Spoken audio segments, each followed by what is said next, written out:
Hey everyone, I hope you guys are doing well. I just wanted to bring you some information on what you need to know as you're cleaning up your credit in the pandemic. If you did not know, the credit bureaus have given, the Consumer Financial Protection Bureau has given the credit bureaus extended time.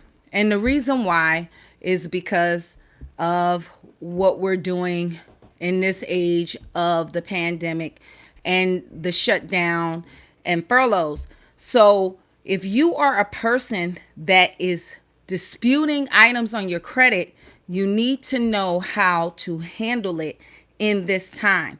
Because if you're going to the credit bureaus, you already know it may take a number of rounds of letters to get that item off. And mostly if you're going for charge offs, child support issues, late payments, if you cannot resolve it with whoever you have that open account with, and bankruptcies. So when it comes down to dealing with items in the pandemic, you need to track your certified letter that you send. I hope, and let me include this, I hope you guys already know when you're disputing items, you never dispute online. If you dispute online, you're taking away your own rights. Number one, you cannot request method of verification.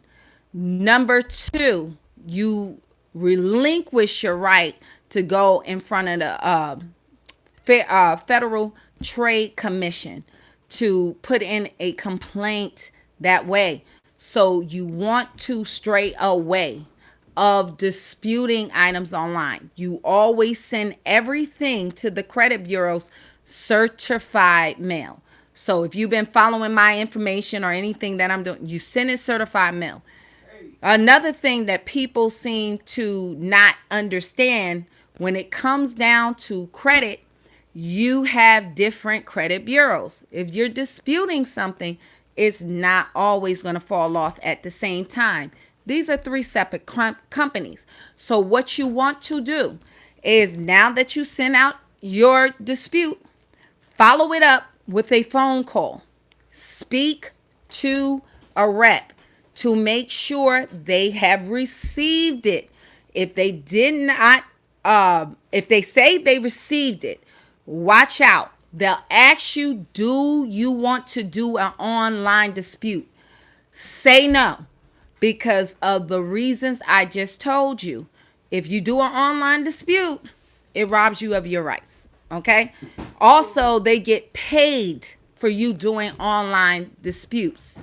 So they go to the company themselves and they charge them $1.25. So it's another avenue that can you move, Alma? Go that way. Thank you. Yeah, I'm making a video, making money.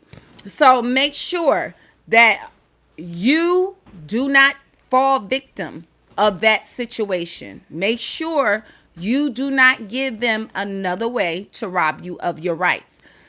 When you're talking about method of verification, one of the strongest ways that your credit journey or your disputing is going to work is by demanding, how did they verify this information? If it comes back verified, many times that is what they're going to do. Remember, these people have incentives to keep this information on your credit report. They charge the lenders more money for what they call subprime credit, because if you're a person with bad credit, they charge you a higher interest rate. So they like to justify that. Remember, banks make money through interest. Okay, so keep in mind, you don't want to have more interest rates, more issues. I'm sorry, you guys, about the noise in the background, but more interest rates that's higher. That's how the banks make money, primarily off of interest. So when you are dealing with the bureaus, it is an incentive for them not to remove things off of your credit. They want to keep you in that position. It is a statistic and a research that they did that 79% of credit scores in America have an error. And it's not by chance. But the opposite is true. They did not find one credit score that was in an error in such a way that made that person have better credit. So the game for the credit bureaus is to keep you with bad credit. Remember, they're all billion-dollar industries for that reason. They want to make sure that they are a necessity for businesses to minimize their risks. Another thing you have to keep in mind, if you are disputing an item like a bankruptcy, very little effect on your credit with a bankruptcy is it's saying that you filed bankruptcy in that public record section. What really is costing you points are the accounts that was charged off in that bankruptcy. So when you remove that bankruptcy off of your credit report, the next thing you have to do is dispute the items that were connected with that bankruptcy. So understand that's going to take you time to deal with this whole situation of bankruptcy. How you doing, Patricia? Good to see you on YouTube. Patricia also follow me on Facebook. So thank you so much. I want to make sure that you know it's not in just flashing a pan process. When you're dealing with a bankruptcy, when you're going through the bureaus, you have to be really persistent. But when you get one item off, one credit bureau, that will give you a standing. What you can do if you remove, let's say, the bankruptcy off of TransUnion and you remove those other items, now you can go to Equifax and say, hey, this is not reporting on Equifax. You can go to Experian. This is not reporting on TransUnion. You go to Equifax, you go to Experian. My TransUnion is not reporting this. So remember, the furnisher of that information has to have 100% accurate information. And what you can say, it is no way that what they're reporting is accurate if they're saying this on this report and that on your report. So you will always see a good service to get is Identity IQ. They'll show you with their monitoring all three credit reports side by side. So that makes it really, really easy for you to find anything that is not reporting correctly. One thing you'll see a lot with bankruptcies, the filing date is not consistent.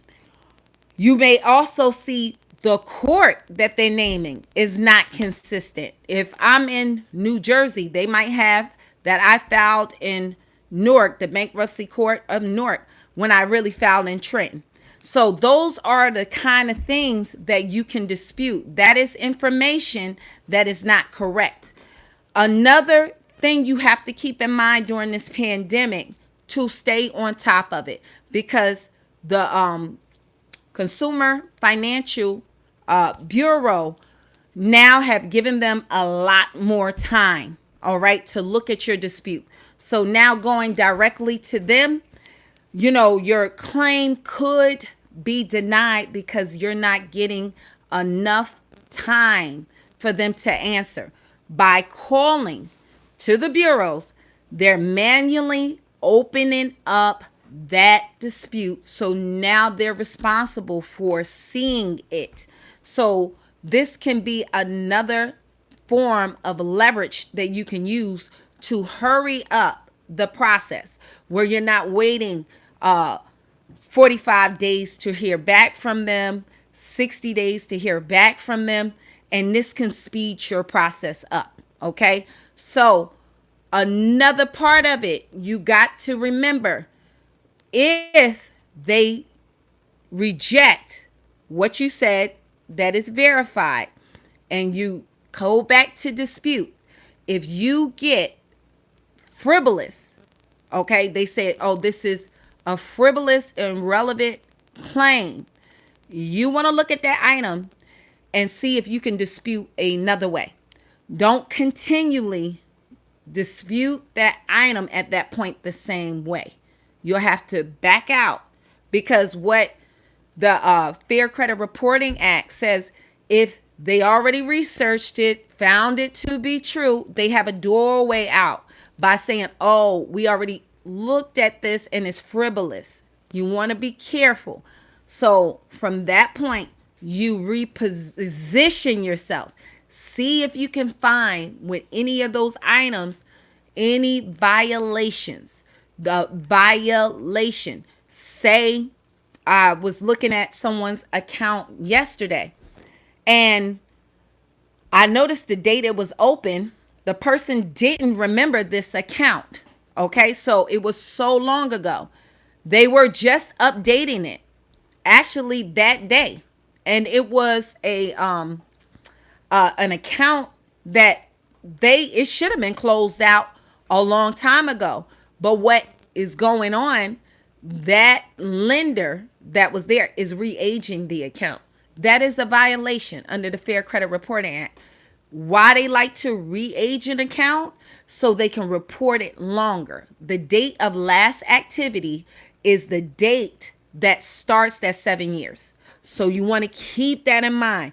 If you see late payment or interest payments on a charge off, that the number keep going up and changing, they're charging interest on a charge off, and they're still going up and reporting on a charge off.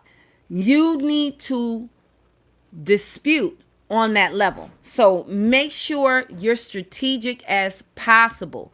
Make sure you don't throw all your stuff out there from the beginning, so you can pivot another way. So I hope this is helpful to you. While you're in the pandemic, you definitely want to be disciplined on your dispute. Make sure that you call with a follow-up no more than 10 days, 15 days. Follow that up, because they have been giving more time.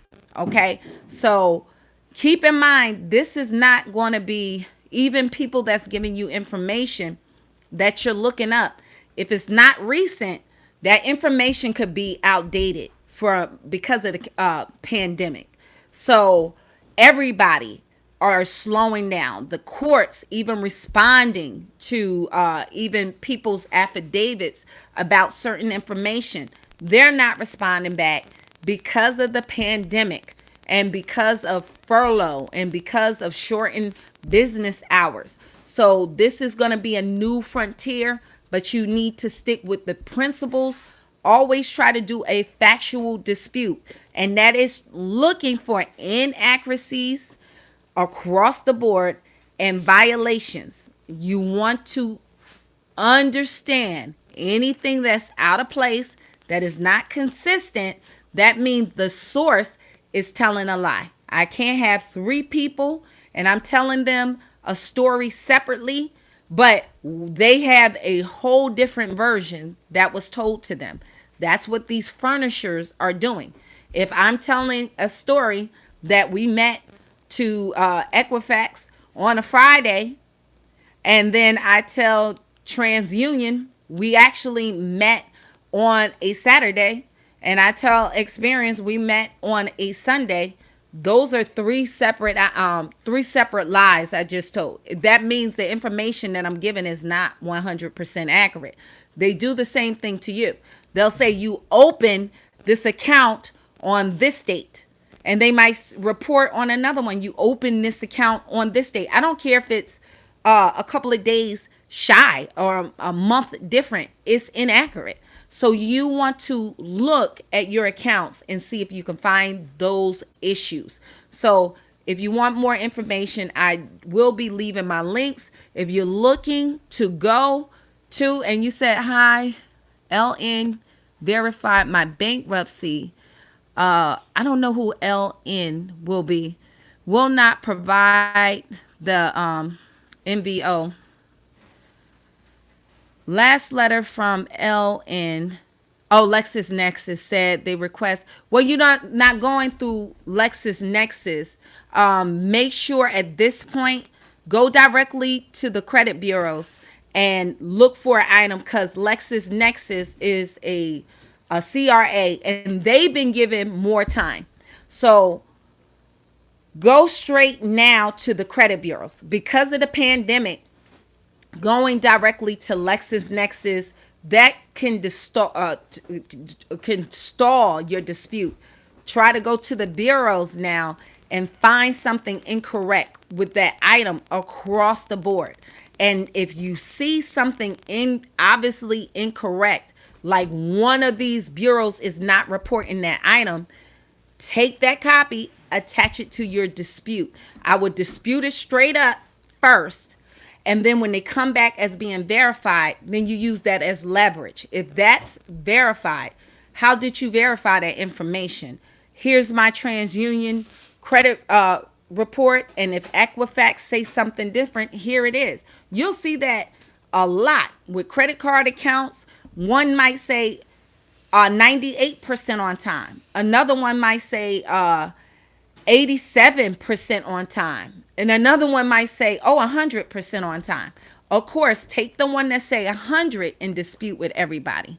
How does this apply to just bank? It doesn't apply to just bankruptcy. I'm speaking broadly all the way. Okay, so it's not just bankruptcy. It's just inaccuracies, period, is the name of the game. So that's what you want to do. And it said, divine timing. Hi, Sherry. I've been following you for some time now. Got 2 collections removed doing exactly what you said. Do I have, okay, do you have letters to send to the bureaus once they don't respond? Oh, yes, I do. I have follow-ups. So with my, and thank you for the testimonial, divine timing. What you want to do with the bureaus, I have a package. I use affidavits. If you don't know, the one thing that the credit bureaus, when you're going through them versus the collection, that's why I tell you guys, it's great that you gave that testimonial, because how I handle collections and inquiries are different. You have a standing, you go directly at that company. But when you're dealing with the credit bureaus, they have a system called eOscar. And what that system, they know it's burdensome to follow the law. They don't want to follow the law. So when you send your disputes in, if it looks like it's coming from a credit repair company, they don't have to answer you. So you may not get a response back, or they might just send you a letter that they can't verify your information. They can't verify you as a person, or they'll say frivolous dispute. So, and you'll wonder why. Because there's a system, eOscar, and it works on both sides, not only through the bureaus, but it also, this system connects with the lenders. But when you send your dispute in, eOscar is designed to read that dispute and then turn it to a 3-digit code. Send it to a department which is across seas. They'll go on there. The information trades back and forth with the lender, and they just automatically verify it. It's really not reviewed. The person across seas, if they get it, they only get 2 minutes. And the reason why they want to do that, they minimize their manpower hours. So they don't even have someone to look at your dispute that is really certified or credible to really see if that does not, your dispute, line up with the law. So Also, they'll send it back if it look like it's a template letter, because they don't have to respond anything coming from a credit repair organization. They don't have to respond. So I have affidavits. If you don't know, an affidavit is a sworn statement, and you have it notarized by someone who's in your state, that's been given the authority by your state to be a notary and put a seal. So when you send that affidavit in the mail with your ID, they cannot say it's not you. I showed my ID and this person actually certified. So I have these affidavits and the steps in my credit bureau dispute package. And that's what you would want to use. I'll leave the link for you guys in this live. If not, I know mine's sometimes the upload is very slow for some reason when I go live. You can go to a prior video and always hit my pricing link, and you can get that there. But that's what you want to do with the affidavits. And then if they do not respond, or if they do send you back just a generic letter, you'll go to the next step. It's another letter asking for the method of verification. So method of verification, they have to tell you they are supposed to call to verify that information in a person that they spoke to. So you're demanding, if you're saying this is verified, it is true, who did you speak to? How did you verify that? What information did you look at? So on. So that's what you are pushing for. So when I say you're going to the bureaus, they're going to be resisted. It's very rare that you just send one dispute and everything you put on there is just gone.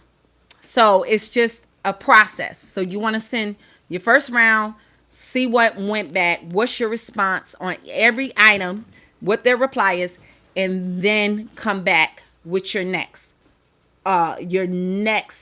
portion. Well, how did you verify these items? Who did you talk to? Because many of you, you just don't have one item. You have a number of items. So what did they respond back? Okay, thank you. I'm going to use the packages because I did exactly what you said. Sent the validation. Okay. And, oh, I'm sorry. My thing keep fading away. My, sent the validation listing, and what you said, 7 collections last month, and 2 got removed. Perfect. And continue to go on with the package at the same time with your collections. Continue to push that item. All right. If ultimately with the collections, I am not attorney and this does not constitute legal advice, what I always do myself personally is, if you got the names of those CEOs, people in that corporation, hit them with the lawsuit, sue them for defamation of character. Because if they're reporting things on your credit report that's not accurate, true, totally 1%, I don't care if you a credit card, how is this interest rate accurate? They have to show you. If not, it's a lie. So can a collection get deleted on the grounds that the agency's RMS increased the original amount? You can always do, yes, you can do that. Anything that's inaccurate, if you're talking about the collection going through the bureaus, you can do that. But my attack with collections is to go to the collector with a collection, not a charge off. Then you go to the bureaus. But with collections, you want to demand what's their legal right to collect on this debt. And as I said, we all have debts. All of us have a light bill. We have a debt. It doesn't mean anybody can show up at your door with your light bill and say, pay me. They have to show their legal right to collect on that debt. So this is what you do against the collection agency. How we all have debts. Because a debt is owed, it does not mean every Joe Schmo out in this world have a right to collect on a debt. And like I tell people, you can go into Walmart, leave from the register, and somebody is stopping you at the door. Where's the receipt? Did you buy this? Is this yours? So it's the same thing with them. They're telling you they bought the debt. Where's the proof? Where's the receipt? Where's the chain of sale? So if you bought a house, you had a house. If you pay them that money, they might have not had a legal right to even sell it. They didn't get it by the right legal means.